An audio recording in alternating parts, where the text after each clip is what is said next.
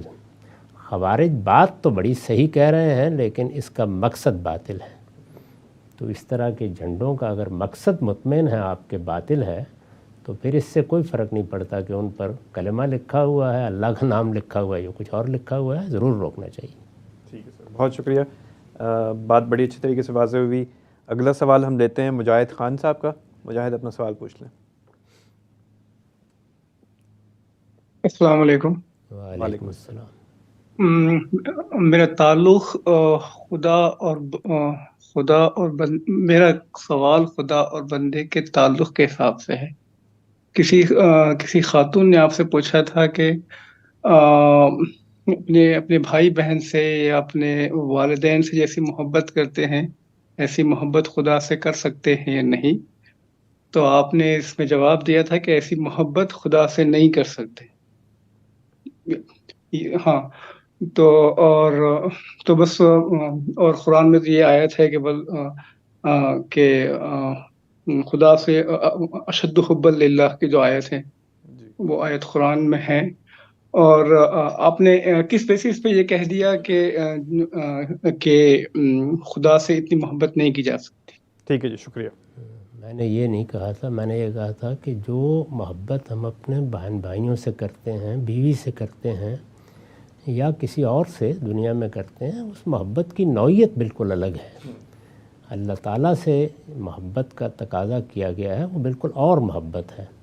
یہ ایسے ہی ہے کہ کسی آدمی کو یہ بتایا جائے کہ ماں سے محبت اور چیز ہے اور محبوبہ سے محبت اور چیز ہے، اور وہ یہ کہے کہ میں تو وہی محبت کروں گا. یہ بات تھی میں نے کہی تھی، یہ بات سمجھنی چاہیے. اللہ تعالیٰ سے ہماری محبت عقلی محبت ہے، ہمارا پروردگار ہے، ہمارا خالق ہے، منعم حقیقی ہے. یہ جو قرآن نے کہا ہے کہ والذین آمنوا اشد حبا للہ، تو اس کا مطلب یہ ہے کہ اللہ تعالیٰ سب سے بڑھ کر ایمان والوں کی ترجیح بنتا ہے. تو آپ کے ماں باپ، آپ کے بہن بھائی اگر کوئی ایسا تقاضا کرتے ہیں جو اللہ تعالیٰ کی مرضی کے خلاف ہے تو اس میں ان کی محبت کو ایک طرف رکھنا اور اللہ کی بات ماننا، یہ مطلب ہے اس کا۔ تو محبت کی نوعیت کا فرق ہے، محبت یہ بھی ہے، محبت وہ بھی ہے، لیکن ماں اور محبوبہ کی محبت ایک نہیں ہوتی۔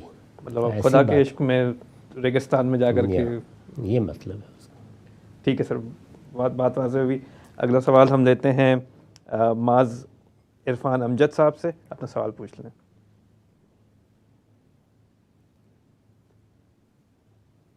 معاذ عرفان امجد، اپنا سوال پوچھ لیجیے۔ اچھا جی، آگے بڑھتے ہیں، ہم جاتے ہیں فاروق خان صاحب کی طرف۔ فاروق، اپنا سوال پوچھ لیں۔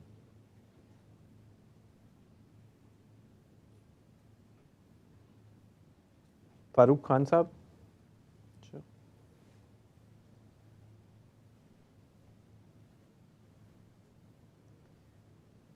اسحاق احمد، اپنا سوال پوچھ لیجیے۔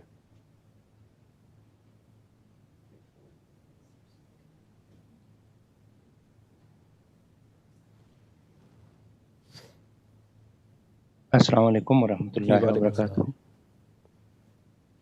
وعلیکم السلام، جی آواز آ رہی ہے؟ السلام علیکم۔ وعلیکم السلام۔ جی استاد محترم، میرا سوال تھوڑا مختلف نوعیت کا ہے۔ میرا سوال یہ ہے کہ آپ اگر دین کے اسکالر نہ ہوتے، طالب علم نہ ہوتے، تو کیا ہوتے؟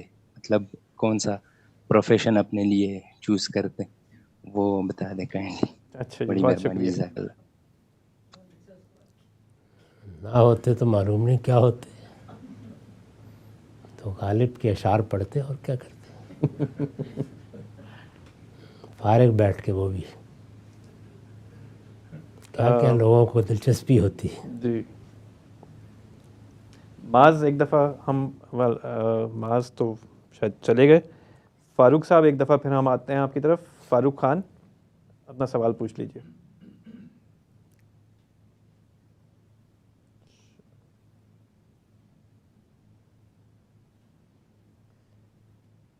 باسط، عبد الباسط صاحب، اپنا سوال پوچھ لیں۔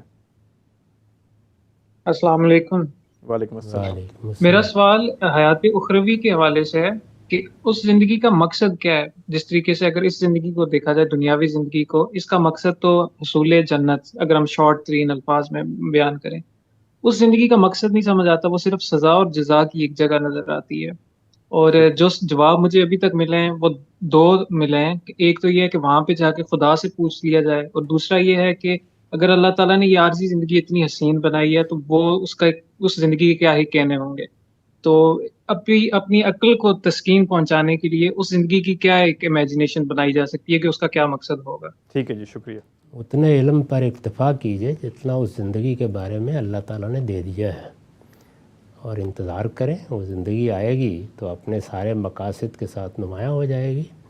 اسی کی تعلیم ہمیں دی گئی ہے کہ جو چیز ہمارے دائرہ علم سے باہر ہے اس کے بارے میں ہم خاموشی اختیار کریں اور اس دائرے میں جدوجہد کریں جس دائرے میں ہم اپنا علم بڑھا سکتے ہیں۔